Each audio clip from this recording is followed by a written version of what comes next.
tricks. You can try to make them do tricks. You can just throw it at them.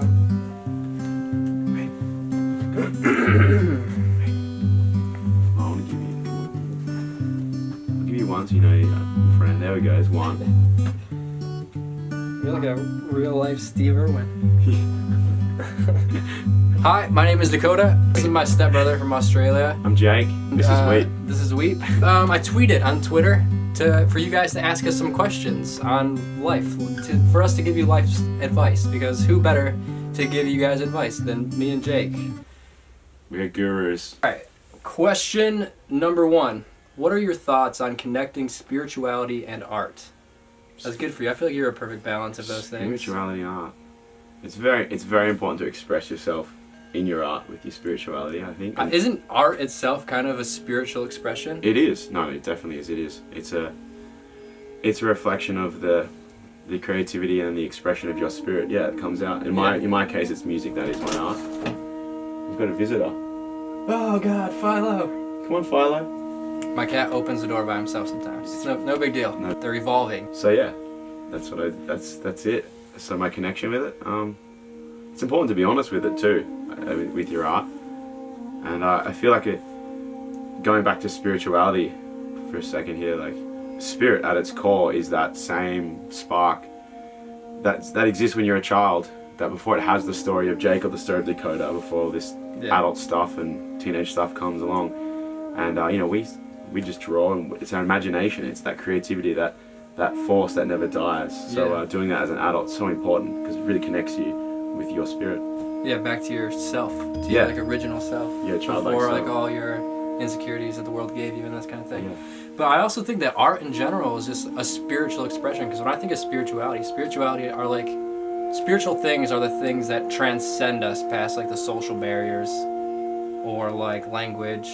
Like something that's spiritual should be able to, it's spiritual regardless of where you're, like you're from Australia, different culture. Something spiritual to me is going to be spiritual to you because it's spiritual in essence. That's right. And that's why art is art. That's why I think it's a spiritual thing. Yeah. So I think they're one and the same. Yeah. Question numero dos. Can you explain meditation? They're confused about what meditation is. They're confused about meditation. I figured this was a good question for you because this is something you do every day in some form. Yeah, in some form. I would like to be more diligent with it. It's very hard when you're on. Because going on stage is like meditation. Yes. You're right. And writing and all this kind of stuff. No, totally. There's different forms of it. It's most people, general consensus is meditation is this, eyes closed for an hour and you start levitating and you start being a mind bender. No, I think meditation can be anything. Anything that like tunes you in and centers yourself is a form of meditation, I think. Yeah, that's right. It's usually finding a sense of stillness though. Don't have to be still to do so. I mean, playing live, I don't know if it's quite a meditation, but it's more of like a trance that I become involved in. It feels somewhat spiritual to me. I almost lose myself in it. But preparing for that experience is often like I need to have that moment of just like usually like the calm before the calm. So it's usually I'll be standing there side stage or ready to go on, and I will close my eyes or and it's just a few breaths, and it's really just grounding and connecting with that energy below your feet. My mother always said a good one is to like grow your roots. Grow your roots. That's so good. Just draw the energy and that putting your conscious energy and thought inside yourself is one quick way to just come back into your body and ground yourself. Yeah, that's good advice. Grow your roots. Grow your roots. Grow your roots. And ground yourself. Ground yourself and grow your roots. Meditation can be anything. Anything you can lose yourself in is a form of meditation. Like I always heard people say, like when they go on stage, it's like they're just like they go beyond their thoughts and it's just happening. It's a timeless place. And I feel like that's like what meditation takes you to when you get into a deep meditative state. It's like that sort of timeless, beyond thought, nothing else really exists but the moment. Yeah, it is. Time does stretch. 5 minutes can feel like it just feels like a moment forever. Yeah. But it is important to, even in those, like we become so just the body's always, even in acts of movement, it is important to have a moment of stillness in your week if you can help, because it allows the body to end all external just become nothing and allow yourself to just come within. So I've been reading a lot about that lately. It's important to implement that in your life. Yeah, and that goes back to art and spirituality Yes, art. being That's right. the same thing. Yeah. Question number 3. We thought this would be a cool question. This is, what do you consider to be the strongest emotion? Yeah, the strongest emotion.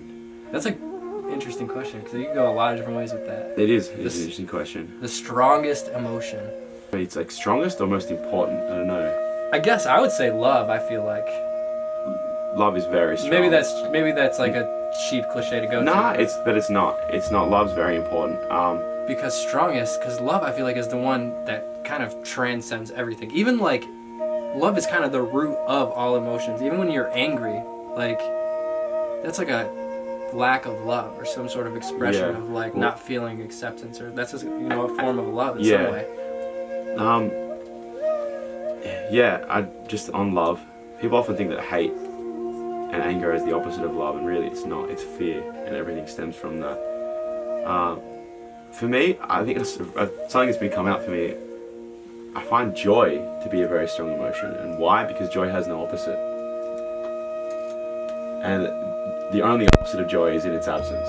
Without joy, and joy is such that childlike thing that I want to get back to. It's that connecting with spirit and that joyfulness that we have, especially when we're outdoors, when we're in our element. We just it's just such a wonderful thing. Like the pureness. Yes. Yeah, that's cool. Say it.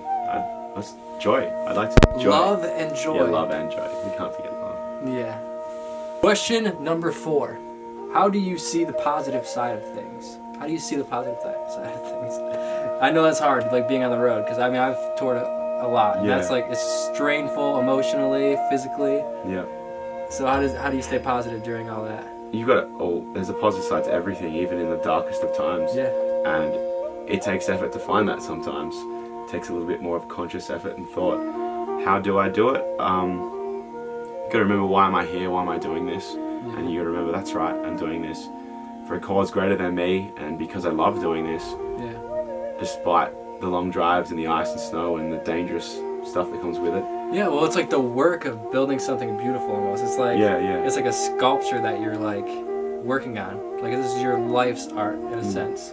Yeah, it is. Okay, I thought this question was cool. So this is question number 5. If you could, which would you wish for? Eternal world peace, or for everyone to value the natural world? They're the same. They could be the same thing. They're slightly the same thing. Slightly. But they're kind of not at the same time. What I would say is, if we value the natural world, we would have come naturally. We would That's have. kind of where I was peace. going to go with it too. Yeah. Yeah. Yeah, because we'd be so connected. Well, there's some of us that do feel connected. If we're connected to our natural world, which is essentially ourselves, we're all part of that one being. That would create peace, because why would we want to harm something that supports us and other life that is essentially part of us, every other human being? So that's how you tackle that question. Start with the natural world and you will get world peace. There you go. Here's nature, a bit of nature. This looks like it's really out of focus now. We've got something for lump. So that was some questions that you guys asked us. Make sure to go check out In Heart's Wake on tour. You guys are on tour for a while, right? It's a long tour. Yeah, we've got another 35 shows. 35 shows. It's a long time to do that to yourself. And you're on tour with August Burns Red. You got it, baby. Who else? Band called Protest the Hero and 68. But, nice. Yeah, it's good, and we're enjoying America, and we'll be back. Yeah.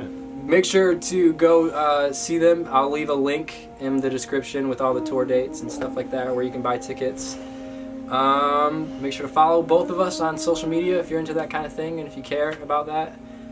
If not, just keep on doing what you're doing and living your life however you're living it currently. Thanks, Dakota. It's good hanging. See ya.